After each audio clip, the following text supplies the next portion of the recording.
Om.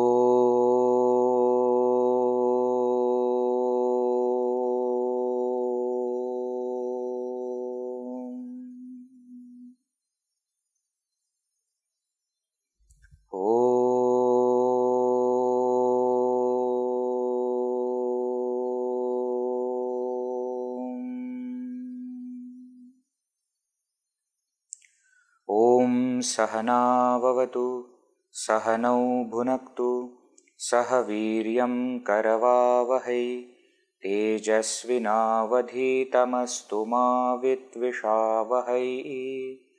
Om Shanti Shanti Shanti. Om Shri Ganeshaya Namaha. Om Shri Saraswatyai Namaha. Om Shri Gurubhyo Namaha. Sadashivasamarambham Shankaracharyamadhyamam Asmadacharyaparyantam Vande Guruparamparam. Shrutismritipurananam Alayam Karunalayam Namami Bhagavatpada Shankaram Lokashankaram Samastajana Kalyane Niratam Karunamayam Namami Chinmayam Devam Sadgurum Brahmavidvaram Mukam Karoti Vachalam Pangum Langhayate Girim Yatkrupatamaham Vande Paramanandamadhavam.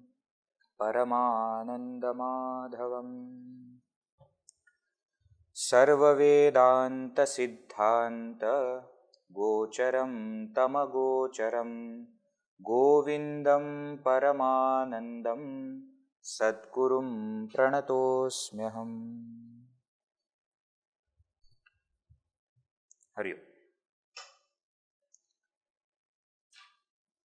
We are into very important topic of sadhana chatushtaya, the fourfold qualification that is absolutely required to walk this path and a must to realize the self. Bhagavan Shankaracharya says, yatsu satsveva sannishtha yad abhave na siddhyati.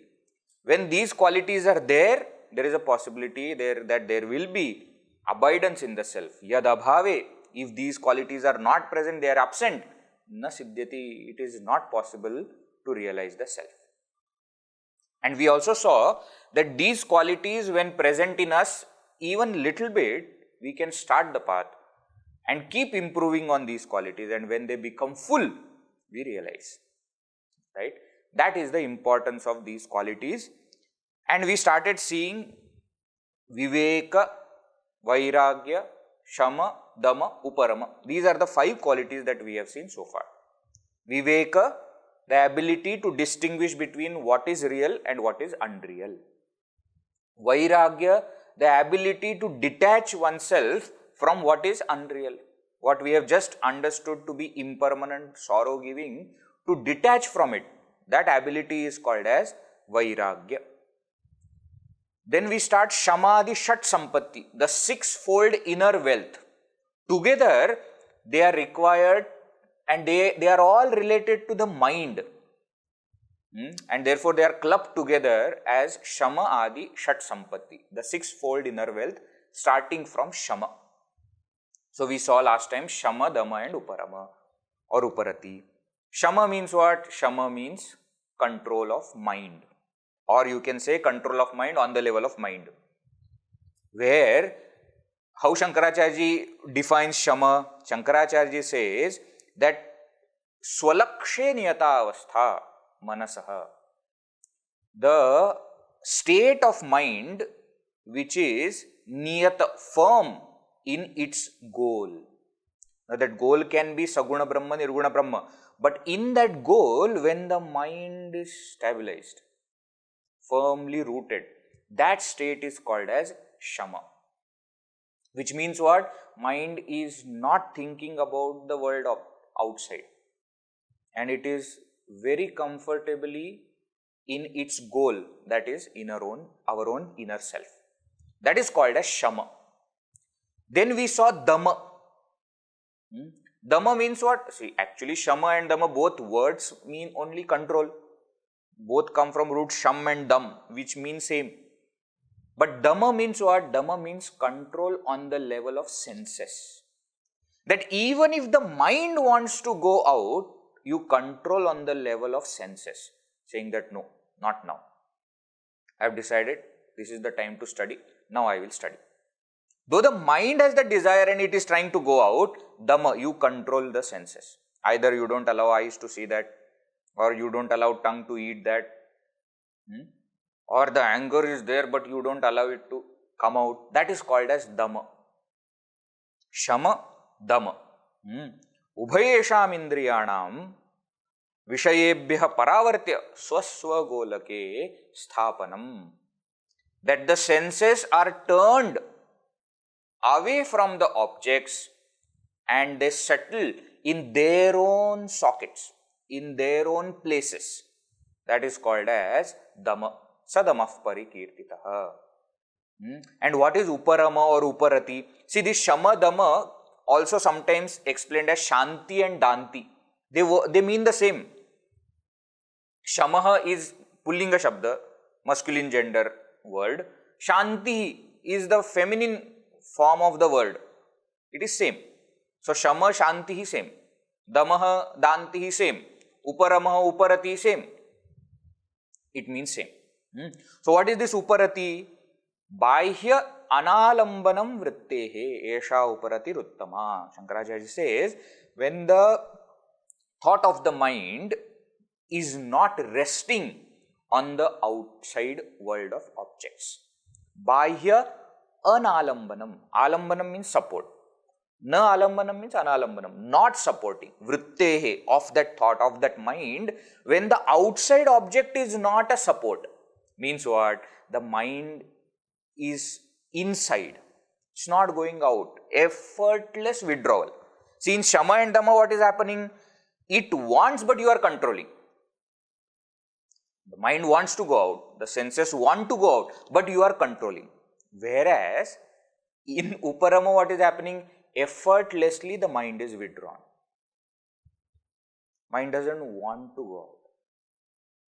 See, this Uparama is actually culmination of Shama and Dhamma. When we have Shama and Dhamma properly, Uparama is natural. It is very easy. Or you can look at it at other side also. If Uparama is there, then Shama and Dhamma is effortless, is not required also. Why? Because when you don't want to go out, then what Shama and what Dhamma is required? Gurudev would give very beautiful example, the story he will tell, that the mother, father and the child are going for shopping. Very famous example that he will give. And so they are going for shopping. So when first they go to the toy shop, and then the child is very excited and because suddenly so many things, a train is also there and flying bird is also there and dolls are so many things. The child is very excited. What is mother doing? Mother is trying to control the child. What is father doing? Father, whatever toy the child wants, just looks other side and says, what is the price? That's what he is interested in. He is not excited or anything. Then what? Then the toy is taken, so the child is happy. Then they go to the next electronic shop. Now the father's eyes are lighted. Why? Because suddenly he sees, and then he starts, and then he wants opinion also of his wife. But the wife doesn't understand anything. You see, this is 8 GB and this is 16 GB. Which one should I take? GB, what GB, why, how does it matter? You take this, looks good. This color is not important. You see what all things it. The father is now excited. The child is playing with the toy. He is not even interested. The wife is thinking, come out, no, enough, now, how much? You decide fast, whatever you want. You like that? You take. That is also over. Now they go to the third shop, the sari shop. Oh. I can speak on sari shop for 1 hour also. If you anytime get a chance, please go and visit Pune. and there is one street called Lakshmi Road, and that is filled with these sari shops. You must visit, not to buy, but to see people. Oh, it's a wonderful experience. I used to go as a child with my mother because there was no other option, At home you can't stay alone. Mother will not allow. So then she will take. There will be nice mattresses put with white, absolutely clean white bedsheet. Because you have to sit there. It is not a shop where the stall is there and you stand or you sit on the chair. No. You have to sit down nicely in Indian style. You sit down with both hands and legs folded, and there is full, the racks are filled with saris, and that boy will be there or the man will be there, and he will take out one sari, he will put on himself and then put it, the next sari he will put on himself, and like that, without any, what we say, feeling that I am tired or I don't want, nothing will be there on his face. 400, 500 saris he will show. And even after seeing those 400, 500 saris, the lady is not happy. The lady wants this material with this color of that design in that pattern. That is what the lady wants. And that man very quietly brings all that is required. The mother, the wife is now excited. But what is happening? There is a separate section kept for husbands to sit. I am not joking, you go and see. I am not joking. Separate, and they, nowadays though they are so nice people. There are chairs kept for all the husbands, etc. to sit there with charging point next to it. Now you tell. So no problem. They go there, they start charging their phone and they are on their phone. Why? Because you should not disturb wife when she is choosing. After 1 hour, 1.5 hours, when finally it is decided, then what? Then the husband comes and gives the money. That's it. His job is that much only in that shop. The point is what? The objects that attract me do not attract somebody else. And when the object is not attracting me, I don't need shamadama. When the mind is effortlessly withdrawal, I don't want. Last time I was telling, I don't drink tea. Then when there is a shop and you say, oh, this tea is so beautiful, it will not entice me at all because I don't drink tea. So when, here Uparama is what? Here Uparama is from all objects.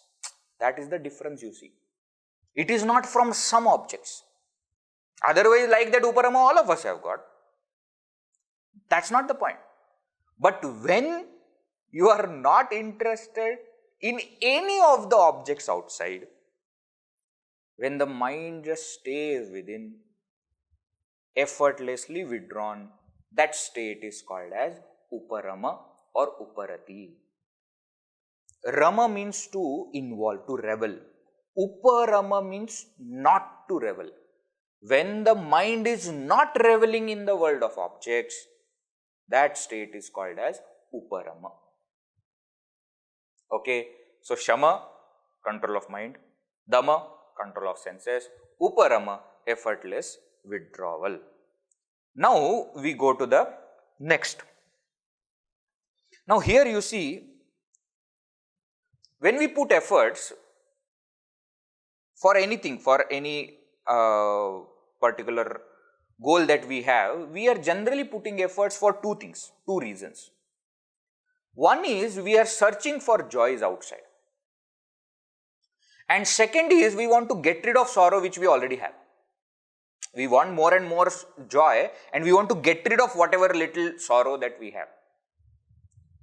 Now, many times what happens is to become happy, we go outside in the world because we think that if I have that, then I will be happy. If I have that, then I will be happy. So I go searching for that joy outside. Not to go searching for that joy is Shamadama Uparama. Where you say that no, there is nothing that I am going to get from outside world. Little bit of excitement, joy I will get. in bits and pieces, but it will not make me happy truly. Therefore, when that searching for joy outside stops, that is what is called as shamadama uparama. And the second thing is the sorrow that we are experiencing, to get rid of it. That is another effort that we keep putting, We keep shifting our leg even when we are sitting. We keep changing the temperature. We keep, the small things we keep. Why? Because that little bit is not giving me full experience of joy. And therefore, we want to correct it. Now, not to put efforts in that direction is the next quality of titiksha. Careful. One is we are going outside to gain joy. Not to go there is shamadama uparam. Second is we are putting efforts to remove little bit of discomfort that we are experiencing in our life. Not to do that is titiksha. And here the definition of titiksha which is there given by Shankaracharya ji is the best definition. You cannot get better definition of titiksha than this. Right? Let us read. Please repeat verse number 24. Rekhama. Yes. Sahanam sarva dukkhanam apratikara purvakam chinta vilaparahitam sa titiksha nigadyate. Sahanam sarva dukkhanam apratikara purvakam chinta vilaparahitam sa titiksha nigadyate. Beautiful. Sa titiksha. That is called as titiksha. Nigadyate. Nigadyate means called, explained. What is that? He says, Sahanam sarva dukkhanam. Sahanam means to endure. Endurance, forbearance of what? Sarva dukkhanam, of all sorrows, all troubles, all discomforts, all pinpricks of life, as Gurudev would call. Sahanam sarva dukkhanam. And how is that? Apratikara purvakam, without opposing it. Pratikar means to oppose, to fight against it. Apratikara purvakam, without fighting for it. Not that, I fought for it, but I could not do, therefore I give up. No. Don't put that effort only in fighting. Apratikara purvakam. Why are they saying like this, you see? In all of our lives, if there is something that is permanent, is nothing. That's why Gurudev would say, change is the only changeless law. Means what? If today I am happy, there will come a time when that happiness will go and sorrow will come. Even that sorrow will not remain permanently. Even that sorrow will go and joy will come. So when I know that the sorrow is not going to remain permanent, if it has come, it will go, why to oppose? As long as it is there, forbear it. See, because we will never be satisfied. Never will come a time when everything is perfect. It doesn't happen. It doesn't happen. We go to a new place and we start staying there, and then bed, etc. We find some discomfort, etc. Then we start to shift few things. Then the fan is very interesting because either it is on absolute low or full. There is nothing intermediate speed, and we always want that intermediate speed only. Number one, on one fan is too slow, and on two it is too fast. Now somewhere in between we want, isn't it? We sit on chair, it is too low. Okay, you take it up, now it is too high. See, these pairs of opposite that we have in life, they are always going to remain there. With food also same thing or no? Either it is too spicy, what is this, there is no spice at all. What do you want? No, I will tell you, only this, then you cook. No, I don't want to. Always there will be something like this. If something is fine, something else will not be fine. You all are more experienced than me. When you have maid at home, no? Oh, never you are satisfied with the maid. Never. It is not possible. If she cleans well, then she doesn't do something else properly. If she does one thing nicely, another thing is not done nicely. If she puts the bed sheet correctly, then she forgets to put it inside. Something or the other will keep happening. Now, if for all those little things, we start getting angry, we start reacting, we start to correct everything, our whole life will go in that only. What is the purpose of life? Don't forget that. What are we supposed to do? So, keeping that in mind, Shankaracharya says, apratikara purvakam, without any opposition. Don't fight for it. Today, the sabji is spicy. Oh, it is spicy, full stop. What is this today sabji? No, not what is this. Not comma, that therefore. Today, sabji is spicy, full stop. Okay, if you say veggie, fine. What to do? Today sabji is spicy. Next line he says, Chinta vilapa rahitam. Don't talk like, it is what to do now. There is no other option, only vilapa. Don't do vilapa. Today sabji is spicy. Say, smilingly you say. Not that what to do now. I have to live here and it is like this. Going on. How are you? Going on. What going on? Nicely, everything is nice only. You are alive. What more you want? But we are never happy and therefore we keep saying. So Shankaracharya says, Chinta vilapa rahitam. Rahitam means without. Without what? Chinta.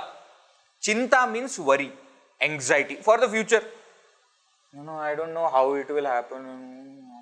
No, now everything is fine, but what if tomorrow? And that we will see tomorrow. No, but what? And that we will see tomorrow. Don't have chinta. Vilapa means crying. Literally vilapa means crying. So vilapa means crying, we are crying about all other things. Means we are not opposing, but we keep crying about it. We don't have that much strength to oppose. But why don't you tell that there is some problem? What? Why have they made like this? Every single thing, I tell you, we see people all around us. Sometimes we are also like that, but sometimes we see also people all the time crying. Their sthai bhava is crying. Every single thing they will have problem. No, but that light is too bright. So now what? So okay, now they have started giving the like the regulator for fan you have. Nowadays you have regulator for that light also. Take. You decide how much bright you want. That's why they brought AC also. Nowadays half a degree also you can change it. It's not even 23 to 24. You can put 23.5. Still, even after all these things, our complaints do not stop. So, literally crying doesn't mean that you have to have, you should start crying means a lot of, no, not required. Complaints is also crying only. We say nagging all the time saying, that is called as Chinta Vilaparai. Shankaracharya says, without all that, Sahanam, you go through that sorrow. So, because by complaining, the situation is not changing. You should see, nowadays though everything is online, no? So you all are sitting in your own home and so you are adjusting your fan, etc. But when there are sessions happening and common, everybody is sitting, so that fan will be there, somebody will be, putting shawl, etc., and somebody will be same fan, same hall, everybody, but one person wants it more, one person, some of the people who are come here, course is going to start in few days, you see, you wait, you will see all that happening. Some people will, the moment you, and you see, very interesting, when we are sitting in audience and listening to spiritual talk also, we want the speaker to know that we are not in comfort. And therefore, but why? What is the problem? With handkerchief, how much air will come? And if already it is hot, how much are you? No, but in front of the speaker. Why? Because they should know, what is this? What? Then Pavam, Swamiji also feels bad, and Swamiji says, decrease that fan little bit or increase that fan little bit. The moment you put increase, the other person removes shawl from the bag and starts putting shawl. What will you do? What will you do? See, those things are always going to remain. It is not that if I start complaining, the things are going to be better. No. If I say, oh, so much hot it is, so what? The temperature is going to reduce? No. If I say, it is too cold, so what? The temperature is not going to change because you are complaining. In one movie, they keep their hand on the chest and say, all is well, all is well. The similar idea is there. They say, why do you say all is well? Are you changing the situation? He says, no. But you get strength to face the situation, no? That is what is important. Anyways, the situation is not in your hand. This Gurudev will say, these are called as small pinpricks of life. Pin is pricking, no? Little pin, little is, your body is so big, little pin doesn't create any problem. But we immediately, that much pin is not pricking. So little pinpricks of life, you accept cheerfully. That cheerful acceptance is called as titiksha here. See, titiksha, the word comes from root tij. Tij means kshamayam, to endure. Actually, the word kshama also in Sanskrit, it is in the meaning of kshanti, not shanti, okay? Kshanti. Shanti means to endure. Many times we use the word kshama means to forgive. But it is not just in the meaning of forgive, but it is forgive and forbear. That forbearance is the meaning of this titiksha. Cheerfully accept, not gleefully. Je chinta vilapa rahitam is said by Shankaracharya. Don't forget that. Not that accept the situation, now what to do, I have to accept. Not like that. Cheerfully accept the situation. Now it is like that. Today it is raining, very good. Tomorrow it is very hot, very good. Why? Because by complaining the situation is not going to change. But when you stop complaining, your mind is free. That is what is required, isn't it? When the mind is free of all such things, then it can think about something higher.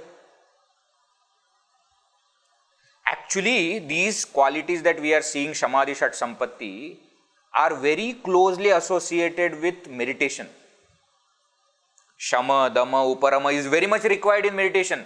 Control of mind, control of senses, effortless withdrawal. Now, in meditation, this titiksha is also very much important. Gurudev will dramatize this. That suddenly, that husband in the family suddenly declares, hey, all of you come here. What? From tomorrow morning, I am going to meditate. 6 o'clock sharp. Looks at wife and says, so therefore, no sound should come from the kitchen. Tomorrow is Sunday, no need of early breakfast. Don't go to kitchen and create any kind of sound. I am going to meditate. And gets up also next day, dot, so that 6 o'clock can meditate. Closes the door. Before closing also looks out and says, hey, now I am going, don't disturb. Sound should not. Wife also kitchen. Now I am going inside. Closes the door. Nice asan is there. Sits. The Gurudev would say, Hari Om, Hari Om, Hari Om, Hari Om. He starts to meditate. The moment he starts, he feels that some discomfort is there where he is sitting. So he takes one extra pillow to support. And again, Hari Om, Hari Om, Hari Om. Fan is not proper. He gets up, increases the fan. Again sits down. Hari Om, Hari Om. Now the fan is too fast. Again gets up. Again changes. Like this it keeps on happening. After some time he also thinks that some sound is coming, some cutlery. Maybe my wife is making coffee. So I think I should drink coffee and then meditate nicely, with all that. And remember in the kitchen, wife is terrified. So she is not making, so even if she wants to keep something on that cabinet, she is keeping like this because sound should not come. Otherwise this fellow will come and pounce on her. And suddenly everybody hear that the door is opening. 10 minutes also are not over. Okay. The fellow went inside. And the door is opening. Now everybody comes there to see because they don't know what is going to come out. Suddenly one aura, etc. also may come out. Everybody is waiting and the fellow says, excuse me, are you making coffee? I'm thinking that I will have coffee and then meditate. My dear, there is no problem. There is no discomfort actually from the world. The discomfort is in mind. And when you accept it in mind, the outside discomfort doesn't matter at all. Because remember, what we are calling as discomfort is luxury for some other person. Carefully, this point is very important. What we are calling as discomfort is luxury for somebody else. They often say, I was complaining about my shoe till the time I saw a person without leg. You have legs. So rather than being thankful about what you have, if you start complaining about what you don't have, it will only create one thing, and that is disturbance in mind. Avoid that. So titiksha is that ability to forbear these pairs of opposites, these little discomforts in life. That is called as titiksha. See, you travel by car, bike, etc. A bumpy road also, if shock absorbers are good, then you don't feel much problem. This titiksha is shock absorber for life. If you have that titiksha well, then any problem, any difficult situation comes, we go through it. And again, I have been always saying, that in Western philosophy, they always use the word problem. In Eastern philosophy, in Indian philosophy, we don't say problem, we call it as situation. Why? Because the moment you call it as problem, you take burden of it and you want to remove it. But when you say situation, you either want to face it or ignore it. Now, here titiksha means what? Without opposing. You just go through it. So you are sitting for meditation, the fan is not exactly how you want, doesn't matter. Doesn't matter at all. Let it be there. So what? What will happen? Maximum what will happen? You will start sweating. Let it. Go through it. Today it is like that. Today the meditation is going to have like that, but I am not going to think about it. I am going to think about something else. That is called as titiksha. Sahanam sarva dukkhanam apratikara purvakam chinta vilaparahitam satitiksha nikatyate. If you are noting important verses, this is one important verse. Sahanam sarva dukkhanam. See, then only we become sadhaka. The seeker we become only when we can forbear this. And therefore sadhaka, what happens for a seeker? When a difficult situation comes, The sadhaka looks at it as another opportunity to forbear. He is not averse to that. He is not saying, why God, why only with me only you are sending all my. No. He says, nice. Now, one more thing I can test myself with. Let me go through this also. See, you change the attitude, your life becomes simple. Otherwise, you will keep complaining. In your Kendra, youth wing of Chinmay Mission, when I was there, we used to have very nice. Swamiji used to tell us, no complaints day. One day will be no complaints day. No complaints day means that day you cannot complain about anything. You try it out. Next 1 week, no, don't do for full week, you will go mad. Don't do for full week. Pick any day, and in that day also pick any 4 hours. I am not even telling you to do all 24 hours. No. But those 4 hours should not be night, when you are sleeping there. Now, no complaints day. From night 2 o'clock to 6 o'clock. No, not that. Choose a perfect time. Morning when everybody in the house gets up. And evening when everybody is at the home. Choose that. And then practice this no complaint. No complaint. Anything, anybody does anything, you also do anything, you cannot complain. You try it out.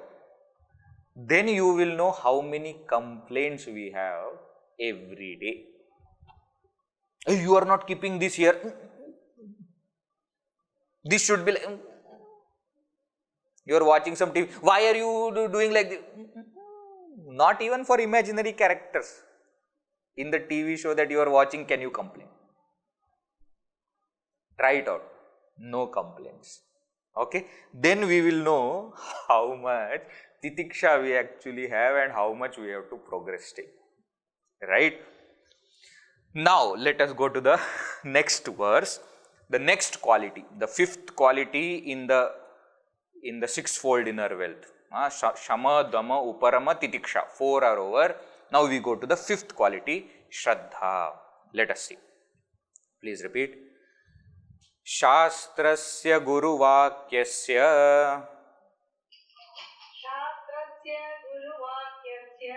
Satya Buddhyavadharana Sa Shraddha Kathita Sadbhihi Yaya Vastupalabhyate. Shastrasya Guru Vakyasya Satya Buddhyavadharana Sa Shraddha Kathita Sadbhihi Yaya Vastupalabhyate. He says, Shastrasya, of the scripture, Guru Vakyasya, of the statement of the Guru. Guru Vakya. Vakya means statement. Of the teaching of the Guru. Satya Buddhya Avadharana. Satya Buddhya with what we say, Satyamiti Buddhi. With a feeling that yes, it is true. Satya Buddhya Avadharana. Firm understanding, firm conviction that this is true. Sa Shraddha. That is called as Shraddha, faith. What is faith?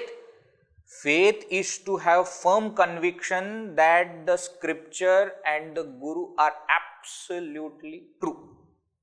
Whatever they are telling is absolutely true.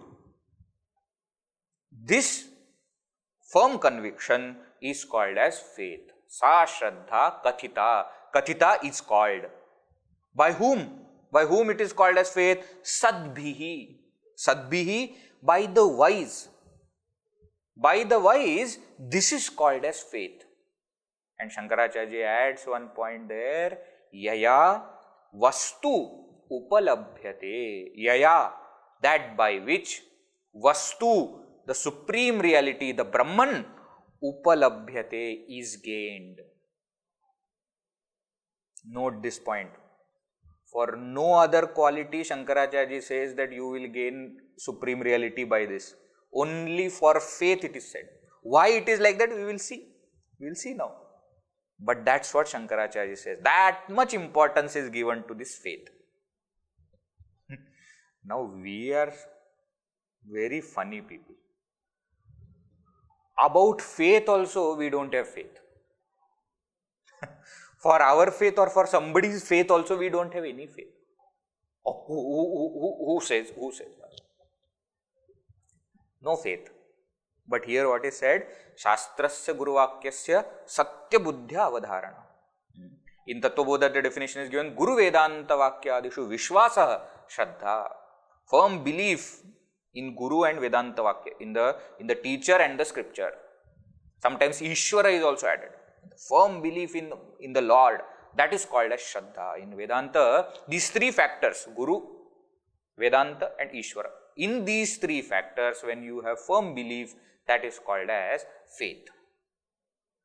Now about this faith, we have lot of doubt.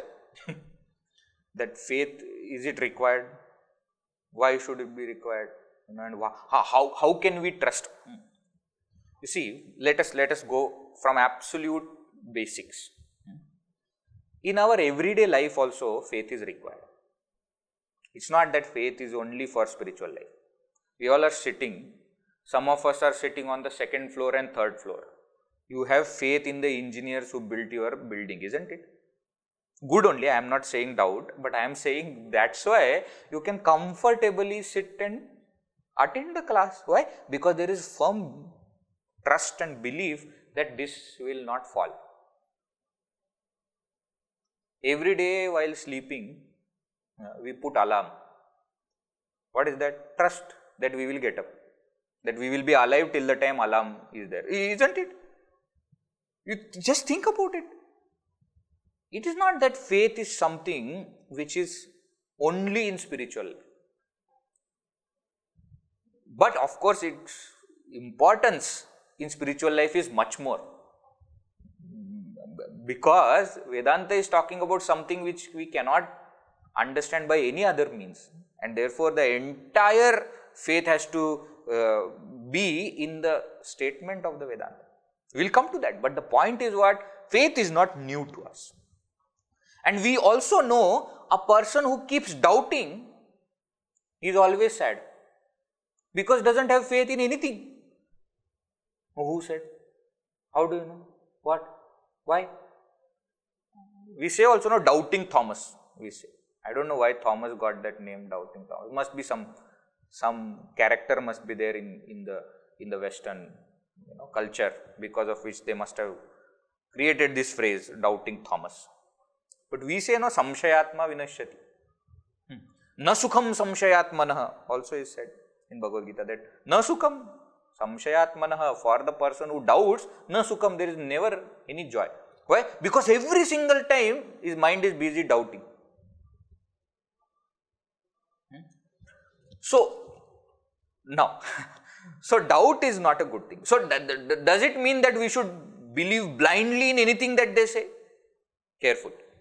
Blind belief and faith are very different.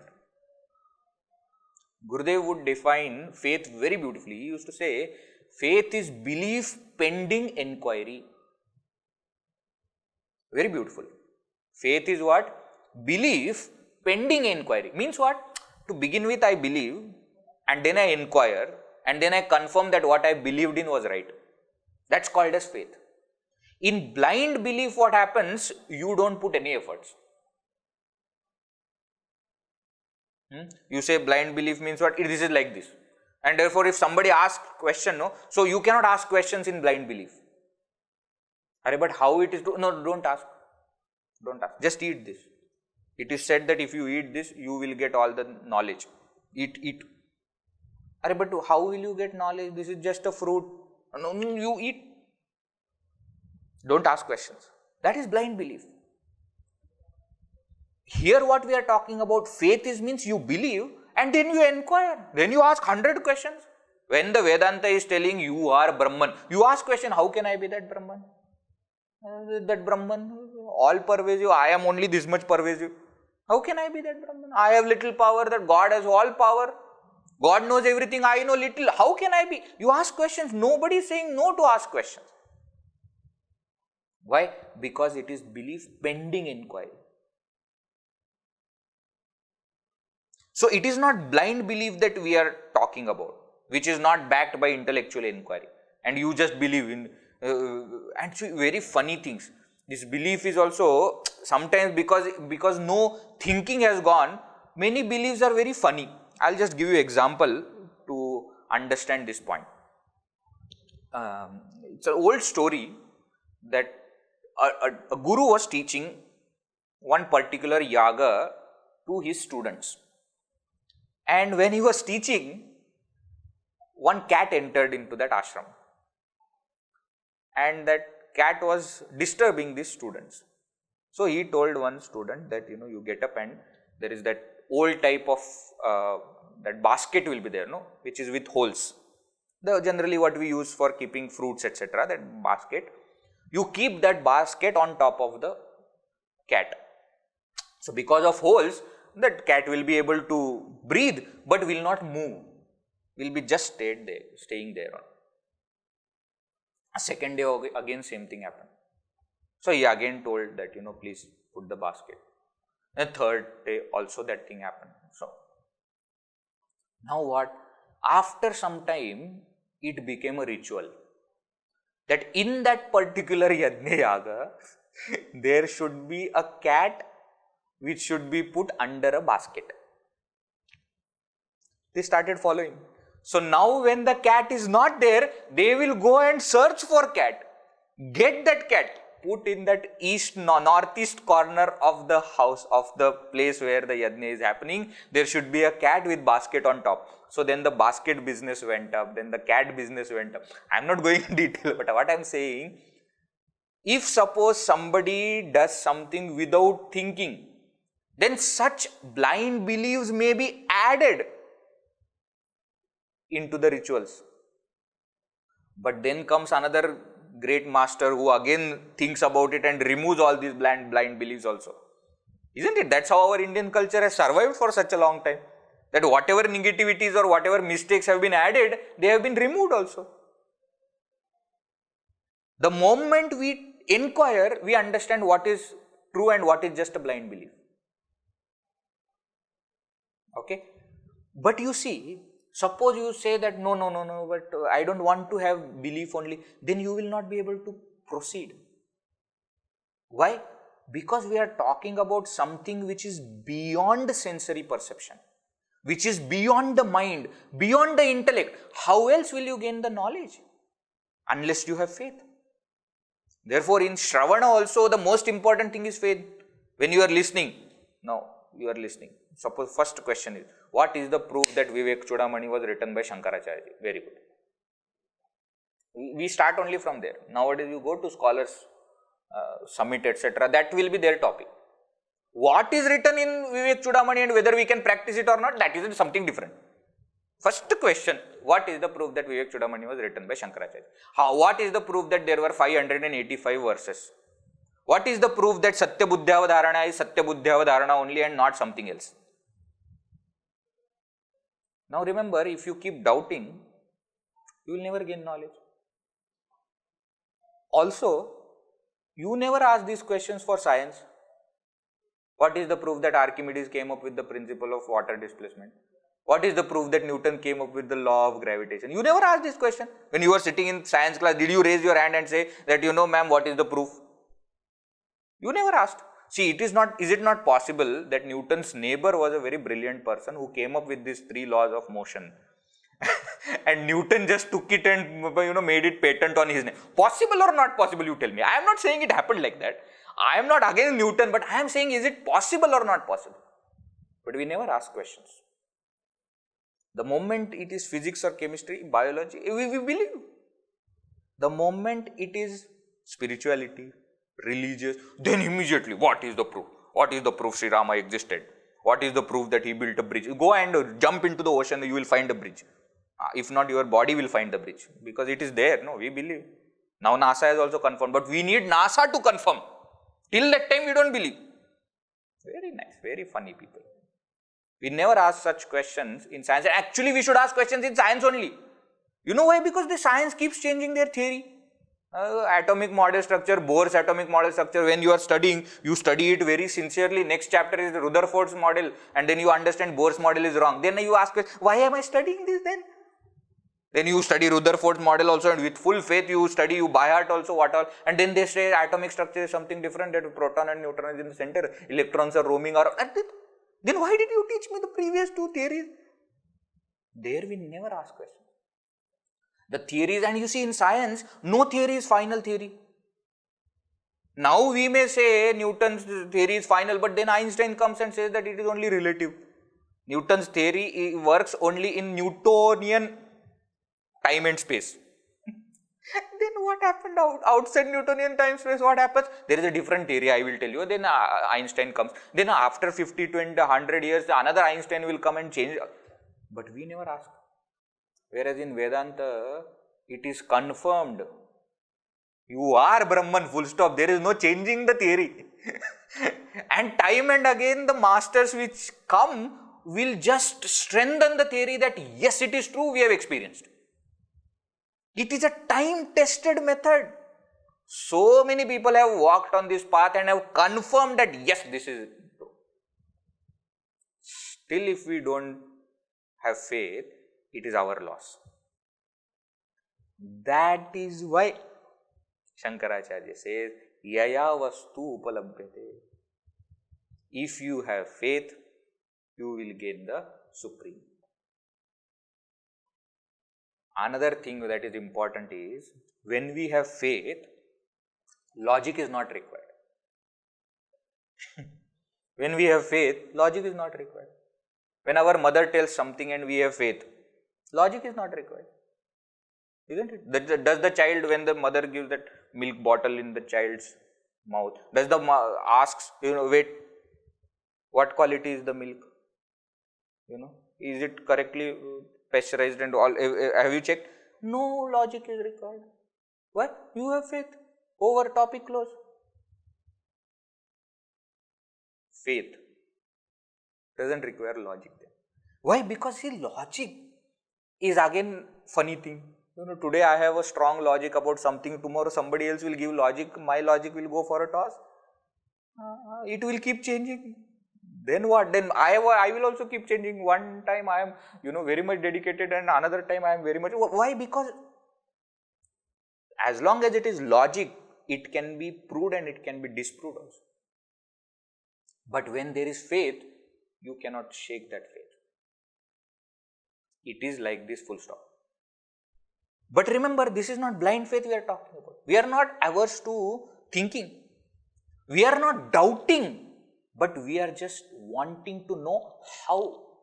We are not saying I am not Brahman, but I am saying how am I Brahman? Our children, etc., they will ask 100 questions. Why should we go to temple? What is the proof? God exists. 100 questions will be asked. But remember, if that question is out of blind faith, saying that no, I don't agree to it, and therefore then it will not lead anywhere. But if you say that if God is there, or if scriptures are telling, if my mother is telling, there must be some truth, but I want to know how. Then what will happen? Then that question will lead to knowledge. What happens when I go to temple? Why should I do this? If I know, I will do it in a better way. When will it happen? When it is backed by belief. That first I believe that it is true, I just want to know how is it true. See, if you don't ask that next question, it will become blind belief.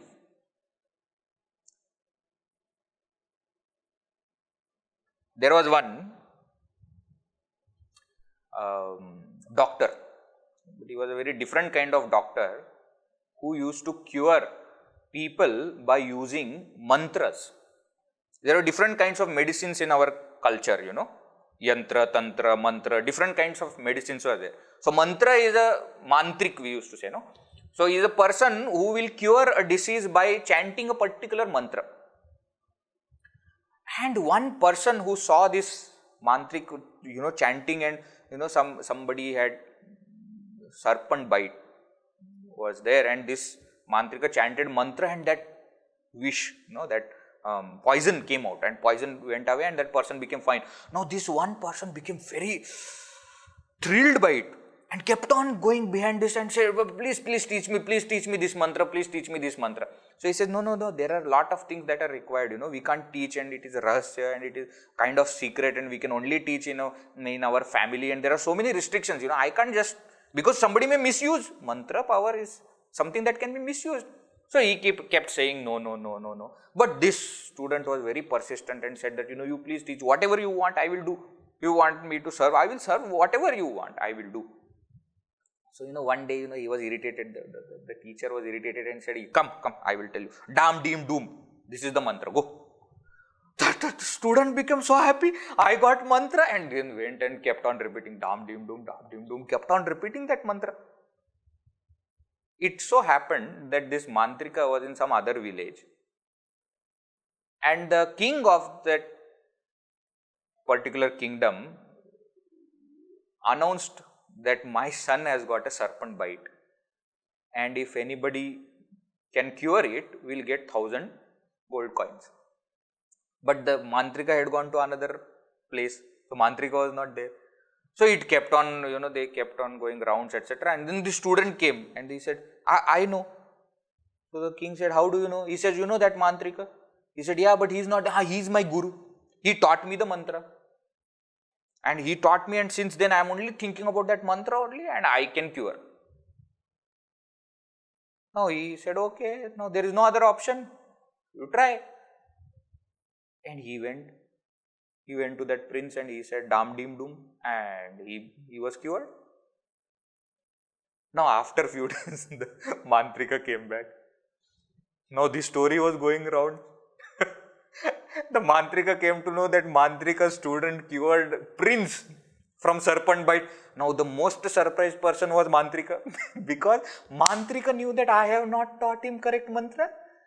I was irritated to get rid of him. I just told him something. Dam, Deem, Doom is not a mantra to cure serpent bite. What cured serpent bite? Faith. The student had faith that whatever teacher has told is true, full stop.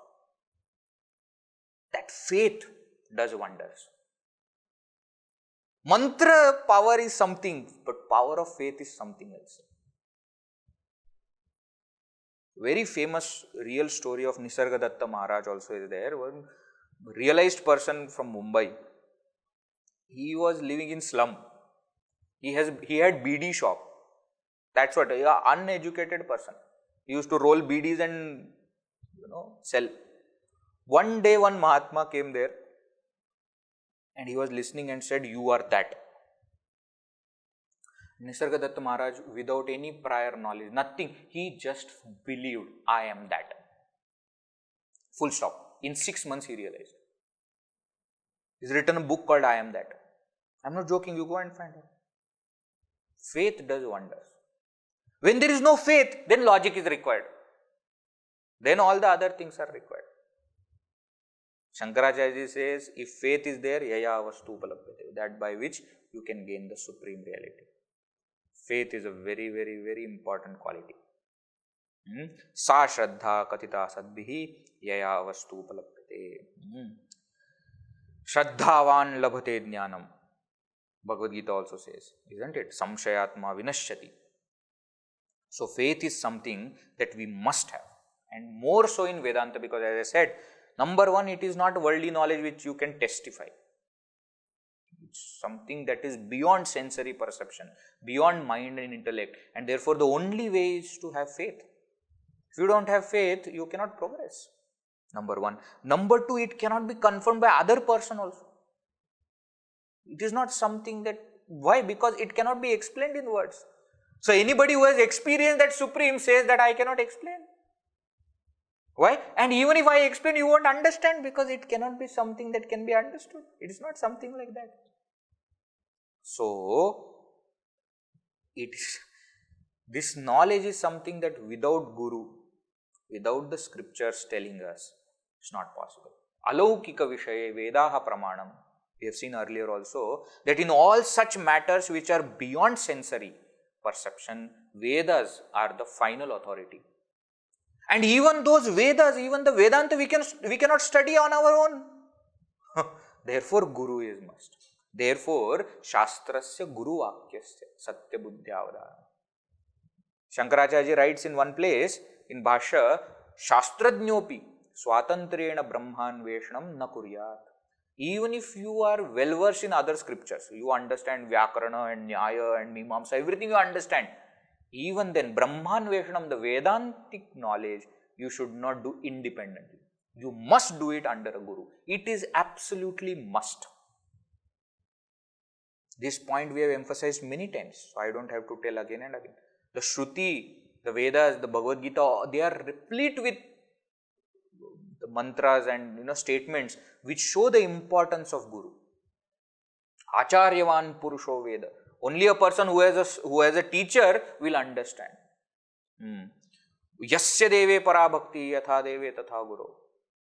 Tasyaite katita hi artha. One who has got devotion towards God and Guru, only such a person will understand the Shastra. Otherwise will not understand Shastra. Scriptures the scriptures are very, very cryptic in nature. Unless somebody opens it up in front of us and shows that by living, till that time we won't understand. You all reflect in your own life also. There would have been one person who changed your perspective towards spirituality, not by teaching but by living it. You met some person who was living Vedanta and it changed you. Otherwise we meet scholars so many times, nothing happens. But we meet a sadhu once, it changes our life. So, faith in the scripture, faith in the Guru is absolutely must. Question is, how to develop? How to develop faith? The best way to develop faith is to read more and more about these three: God, Guru and scriptures. Read more and more.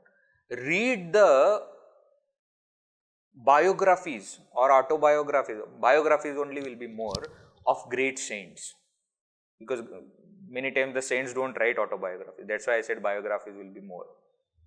Biographies of great saints you read. Great saints of the past, great saints of the present.